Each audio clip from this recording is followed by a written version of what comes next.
The U.S. is getting tough on Chinese companies. They could be kicked off U.S. stock exchanges if they don't open their books to U.S. regulators.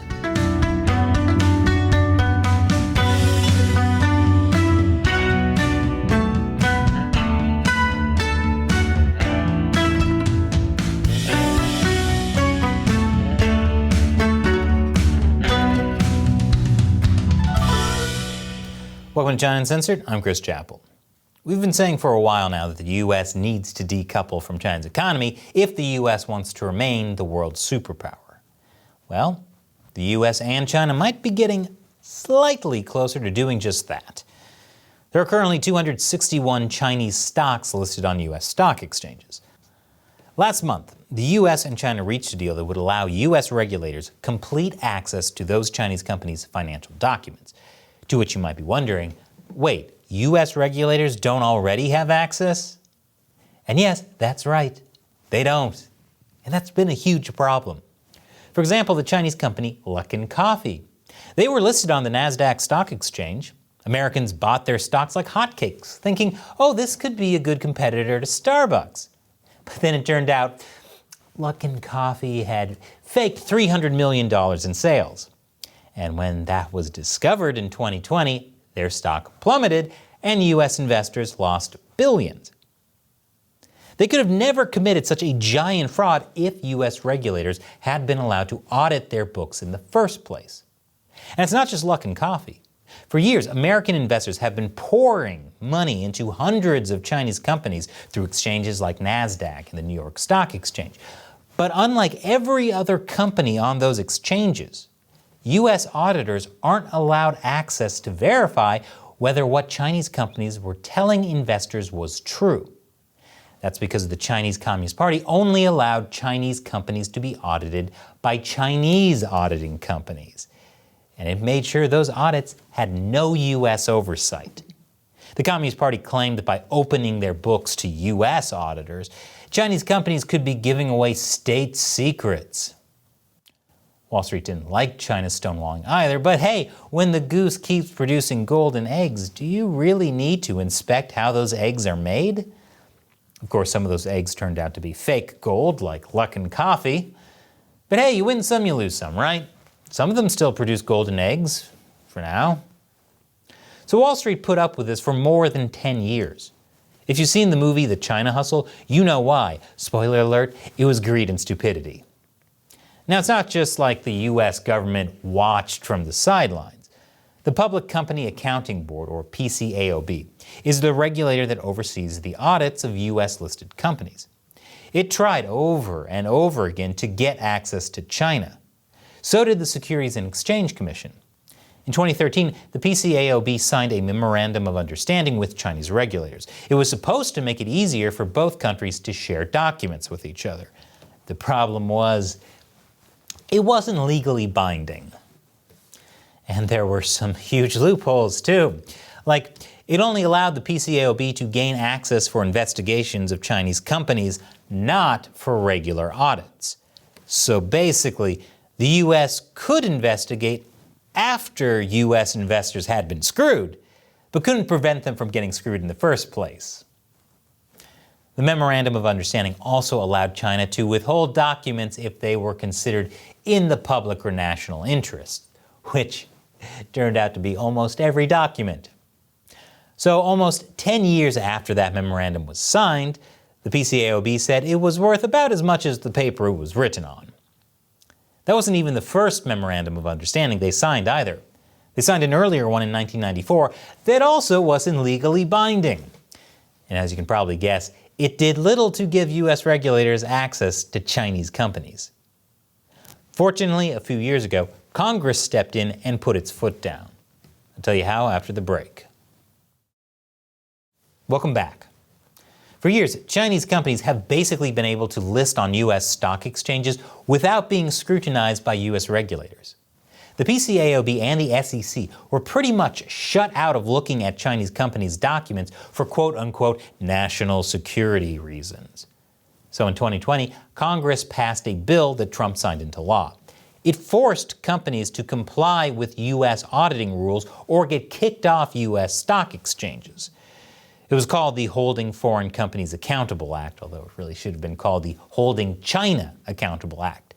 That's because China is the only country that doesn't comply with U.S. auditing requirements. The bill also makes companies disclose whether they have a Chinese Communist Party official on their board or whether they're chartered by the party. So clearly this wasn't aimed at countries like the UK or Germany. The law also says companies have to allow the PCAOB to inspect their accounting. If they don't allow that access for 3 years in a row, they'll be delisted from U.S. stock markets. The law went into effect in 2021, so Chinese companies that don't comply could be delisted as soon as 2024, which is still a ridiculously generous timeline. Now, with this law forcing China to let U.S. regulators in or face being cut off from U.S. capital markets, China came to the table. But before it did, 5 state-owned enterprises delisted from U.S. stock exchanges. And yes, I said state-owned enterprises. Which raises the question, why did the U.S. allow state-owned companies from a genocidal regime to list on U.S. stock exchanges in the first place? Spoiler alert, it was greed and stupidity. But anyway, these 5 enterprises took themselves off U.S. exchanges shortly before a deal with U.S. regulators was announced. And obviously in that regulatory statement that that you mentioned there, they didn't actually mention the delisting. They said that these companies had their own business reasons for delisting, but you have to figure, if they saw the writing on the wall that they're going to potentially get delisted, that they were trying to be proactive about this. Or maybe it was because they didn't want U.S. regulators to discover that the only thing they were reliably manufacturing was lies. So with those state-owned enterprises gone, in a totally not suspicious way at all, China agreed to give the U.S. unfettered access to Chinese companies' financial documents.